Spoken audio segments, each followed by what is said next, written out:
Hey everybody, Rick here with Game Trade Media. We've got Tony from USAopoly here to show us an amazing game that is, I mean, if you're a fan of this particular movie, you're going to like this particular game board.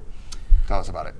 I would have to agree. John Carpenter's film from 1982, The Thing, is a perfect story to wrap a board game in because of the essence of what takes place in the film. So of course, as you could imagine, the game is a social deduction hidden identity game for 4 to 8 players, and it plays in 60 to 120 minutes depending upon the size of the group. Not bad. And also depending upon the level of banter amongst the table friends. And hopefully there's a lot. There is a lot. Okay. So the game, as I mentioned, is a social deduction hidden identity game. So at the start of the game, everyone is going to get an identity of either human or an imitation. These are your blood samples, just like in the film. All right. There's a point in time where, in order to really determine if one is an alien, blood is drawn and tested. So at the beginning of the game, everyone's going to get one of these, and this is kept secret. So only you know your true identity at the beginning of the game. All right. And then everyone is dealt a hand of supply cards, and the supply cards are going to be used in a number of different ways that are going to help complete missions. So the core of the game is to clear Outpost 31, and in doing so you're going to need to kill some of the things as well as to find some materials. And once you have cleared the compound, the human's job is to get out on the helicopter and escape before the aliens take everything down. All right. Or before the aliens hide their way in on the helicopter. All right. So the captain, the active player is going to be the captain. The captain's going to rotate. And every player is going to be one of 3 different factions. You're either going to be a science faction, which is green, maintenance faction, which is yellow, and ops team, which is blue. There's our science. And every player is going to have both a figurine that represents the character that's going to go actually out into the compound, as well as a player card, which is indicative of essentially captain powers, so that once during your turn as the captain, you can enact one of the 2 special powers that you have. But as a captain, your main job is to turn over a mission log and then do what that says, and you have to create a team in order to complete this mission. And you'll notice a couple things about these mission logs is that there's a number of player requirements, and then a number of color codings which indicate which team members need to be present. So unlike some other social deduction games which are sort of arbitrary in who gets included on certain missions, this one is really going to throw in that suspicion level because you may need to include somebody that you don't trust because the mission actually dictates that you do so. Okay. So in this case, this is a 3-player mission that you need at least 1 science person on, and the objective here is to reveal all cards and roll dice equal to their total dice value, and if you get a 3 dice straight and 2 rolls, you pass. Okay. So in this, there's 3 team members that are going to go. So the captain selects those 3, and those 3 then bring their minis to whichever room that they're going in. Okay. You'll notice that the game board is split into 3 different sectors. The goal in each sector is slightly different. However, at the core, it's relatively the same. Okay. The sector 1, you're going to have to kill a singular thing and also find some rope. And once you do that, you can move on to clearing sector 2. But on these missions, when you come into contact with a thing and have to kill it, the team that's out on that mission is the only team and the only people that can actually participate in that battle. Okay.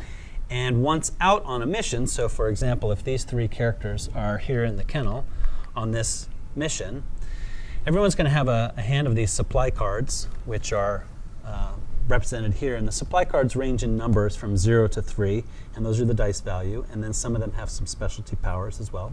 But there's also sabotage cards in the supply deck. Excellent. Yes. So now the sabotage cards for the humans are going to be like junk in your hand because they're going to be getting in your way. You, as a human, you never want to play your sabotage card because it's just going to go against the success of the mission. Right. However, if you're playing as an imitation, you want to use your sabotage cards very wisely without necessarily getting found out. Wow. Because if you get found out, then no one's going to want to include you in a mission, right? So if there's a 3-player team and there's table talk as to what you need to do in order to get it, and people are very clear about what they're giving based on that talk, if a sabotage card shows up, it's going to be clearly one of those 3 people that are at fault. So you want to do a sabotage on a 6-player or a 4 to 5 player. However, if when the battle or when the mission is completed, you turn over the tile and you see a thing marker here, that same team then has to turn in a second set of cards in order to go into battle. Wow. And you'll notice here on the level tracker that when you're in Sector 1, a level 1 thing is going to take 3 rolls to get 3 of a kind.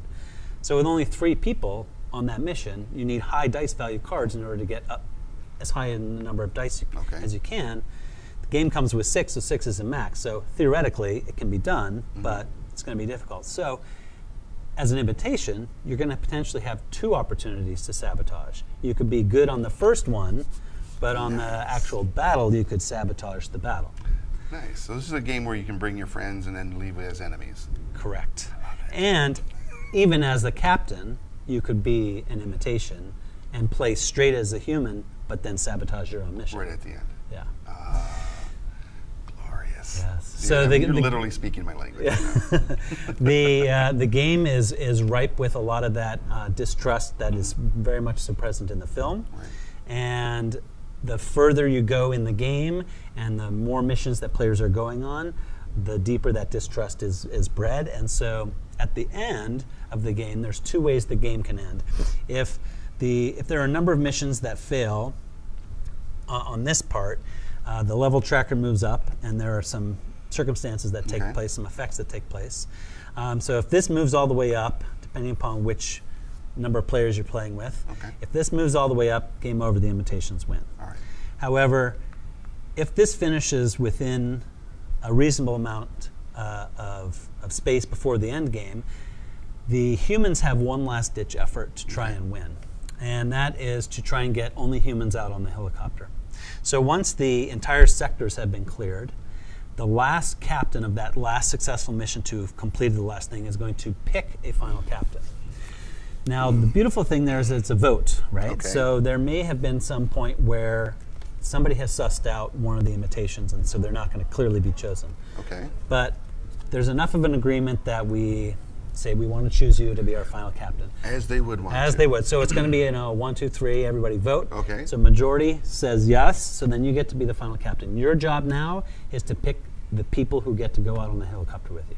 Nice. And based on their actions throughout the game. Based on their actions throughout the game, their decision making, and then all the table talk, and then at that end moment, there's clearly going to be lots of talking going on based on why you should include me versus my neighbor Brent over here, because he was clearly throwing in sabotage cards when we were both on missions together. It couldn't have been me. So depending upon how you've played the game as an imitation or a human will determine if you're going to make it out on the helicopter. So once everyone's been chosen, all those characters who are going to potentially get out are brought to the helicopter. All right. And then there is an opportunity for the captain to potentially choose to check blood samples. Now, it can happen now or before you've actually drafted to the helicopter, and some of that depends upon where you finish in this level tracker. If you finish low without a lot of sabotage, you can do 2 end-game blood checks. And either way, if you find a human or an imitation, it's great because you know who's going to come and who's going to stay. Right.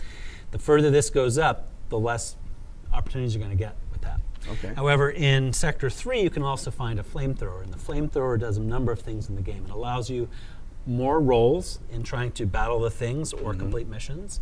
It can allow the holder of the flamethrower to secretly check someone's blood sample, and then they can tell whoever they want to at the table, whatever they want. Or it can be used to torch a player and kill them and get them out of the game. Now, that has to be a vote and has to be majority in order to say, yes, none of us trust him, they're out of there. Wow. So if you torch a player, the card is done immediately. But if you just secretly check, that's a one-time use, and then it still has another use of checking or of actually rolling dice. Wow. So there are some ways to get some information before you make it to this very end moment on the helicopter. But once everyone has been drafted to the helicopter, one by one, starting with the captain. You reveal your blood sample, and you go around and you determine who indeed has made it out on the helicopter. So, ideally, it's only humans. However, if you're an imitation and you've played well enough to get chosen to go out on that helicopter, the imitations are going to win because now they're getting out of Antarctica and they're going to go infect the rest of humanity. Yes. And take wow, everyone that's down. tragic. Very tragic, but as an imitation, it's brilliant. It's awesome. What a great adaptation. It's to so a much great fun. film franchise, or a great film. And yeah, I like it. I want to show a couple other things. For those of you that are watching it, right here we have these are the player cards, right? Yep. So take a look at that right there. So you have Clark, you've got what is that, McGrady? McGrady, yeah. McGrady right there. Look at him. The guy's familiar. And we've got, what is that, Childs. So these are really nice looking cards so that you can put all your supplies on there and everything, and they're awesome. Yeah, you'll notice that the back sides of the cards are very well done. So the artist on this, Justin Erickson, the Mondo team that we partnered up with on this brought the art to the game, and Justin Erickson was the artist for it. And he really had a lot of fun with the direction. And so you'll notice on the back sides it's like a personnel file. Yeah, and do not duplicate. And the essence of this game is that as an imitation, you may be duplicated. Right. So there's lots of little fun nods cool. throughout the entirety of the game. Very cool. And as mentioned earlier, on each of those player cards, the captain has 2 specialty powers, and you can use those once per turn during your captain. Yeah, so like Clark as an example, one per round, you may do one of the following. When swapping, draw the top 3 cards of the supply deck or discards, keep one for the pool, and then return the rest of in the same order. Or add a plus or minus to any one die. That's pretty. It can be very helpful. Yeah, absolutely. In battle or in mission. Right, because you said you have to get triplicates or whatever. Yeah, so if you're trying to battle the things, kind. you need to get 3 of a kind or 4 of a kind, depending upon where you're at in the battle. Mm-hmm. And if you don't have any re-rolls, some of those captain powers will awesome. come in handy. Very cool. Well, thank you, Tony. You bet. And there you go, guys. The Thing by USAopoly.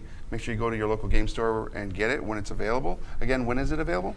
We're shipping in mid to late October. So right around Halloween? Yeah, and we're pretty confident that this game is going to sell out. So jump on your opportunity to connect with your distributors. There you go. All right, everybody, make sure you're going to your local game store and becoming part of your gaming community. Have a wonderful afternoon, and we'll see you in the next video. Cheers.